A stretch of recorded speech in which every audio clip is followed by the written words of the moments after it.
lot over there.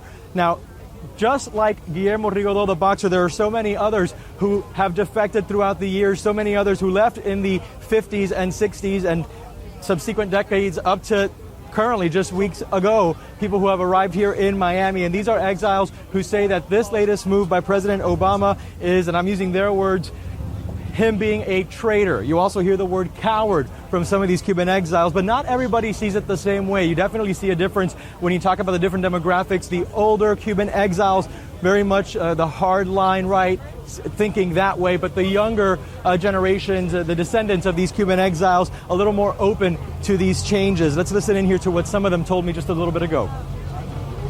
The Obama administration is violation the law, the United States. United States, they got the rules, there's no negotiation by the terrorista or government terrorista. So you believe this is negotiating with terrorists? That's right. I think we shouldn't release any Cuban spies. They should be kept and prosecuted. This is my father-in-law. I've come over here to see him because he works across the street. I personally would view it as a betrayal to him and what he left Cuba for, and what he tried to provide for my wife and her family.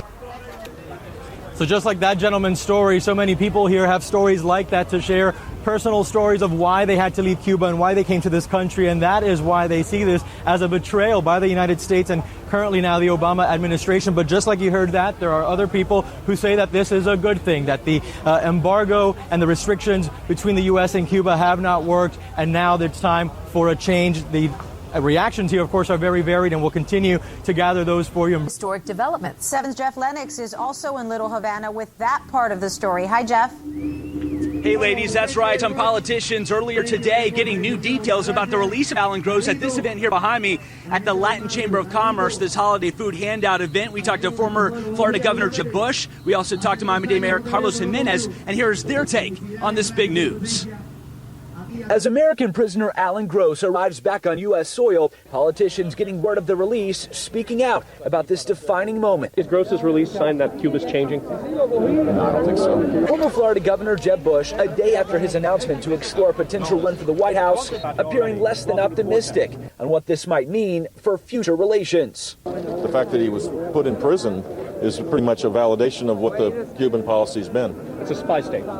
It's a repressive regime. Local politicians, too, keeping up to date on the breaking news. Miami-Dade Mayor Carlos Jimenez. Your reaction to that, 5 years in prison down there, what do you think? 5 years too long. He should have never been in prison. I'm glad that he's getting out and hopefully that he can have a good holiday season with his family. If the administration is going to start talking to the Cuban government, I think I haven't seen anything from the Cuban government that would really say that they're moving in a different direction, and so that's disappointing. And Miami Commissioner Francis Suarez stands hopeful the two countries can start to find common ground. It seems to have signaled some sort of a shift in Cuban-American policy, so we'll see how that all unfolds, and it'll be interesting as a young Cuban-American to see where this goes.